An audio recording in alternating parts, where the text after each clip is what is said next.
Et on continue nos interviews avec Benjamin. Benjamin, toi tu es syndicaliste. Oui. Est-ce que tu peux nous parler des batailles qui se passent dans le département et nous rappeler plus généralement aussi peut-être le sens de ce que c'est de faire une manifestation, de faire la grève et nous expliquer à quoi ça sert de faire la grève et est-ce qu'on peut gagner des choses en se mettant dans la rue?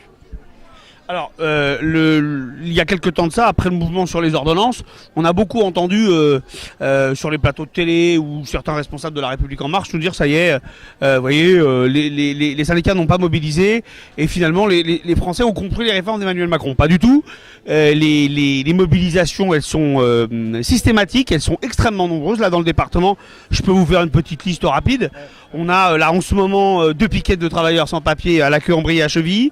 On a une entreprise qui est en grève, qui est avec des salariés de l'entreprise Delifresh sur le mine de Rungis, qui ont gardé les camions et qui occupent un piquet juste devant l'entreprise parce qu'ils réclament un 13e mois et le paiement des heures supplémentaires qui sont à chaque fois repoussées au calendrier grec. On a les EHPAD qui sont en grève avec d'ailleurs un mouvement il y a quelques semaines il y a quelques mois cet été qui avait déjà été victorieux à Maison-Alfort par exemple ou à Bonneuil, et on a l'Institut Gustave Roussy qui a été mobilisé il y a quelques semaines là aussi sur une grève victorieuse.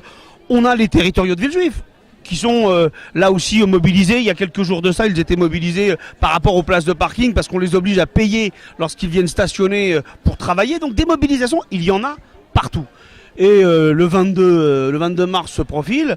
Moi, je fais le tour des syndicats du département et je peux te dire qu'il y a une véritable colère qui se cristallise. Donc très clairement, les salariés en France, ils ont compris qu'ils ont affaire à un gouvernement qui, plus que jamais, plus encore que Nicolas Sarkozy ou François Hollande, sert les intérêts du capital de manière incroyable. Tous les jours, il y a des mauvaises nouvelles. Quand c'est pas le code du travail qui est cassé, c'est le point d'indice qui est gelé, le jour de carence qui est rétabli pour les fonctionnaires, c'est les retraités qui se prennent effectivement une hausse de la CSG comme les fonctionnaires, c'est les cheminots qui sont visés par qui sont placés voués aux gémonies par le gouvernement qui les traite de privilégiés.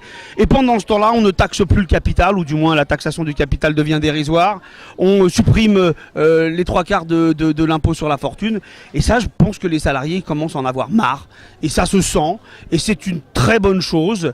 Je pense que c'est salutaire. Le 22 mars sera à coup sûr une grande journée. Que ça sera un jalon, une étape, mais une étape réussie. Et avec ce constat des salariés que de toutes les façons, il y a 2 solutions.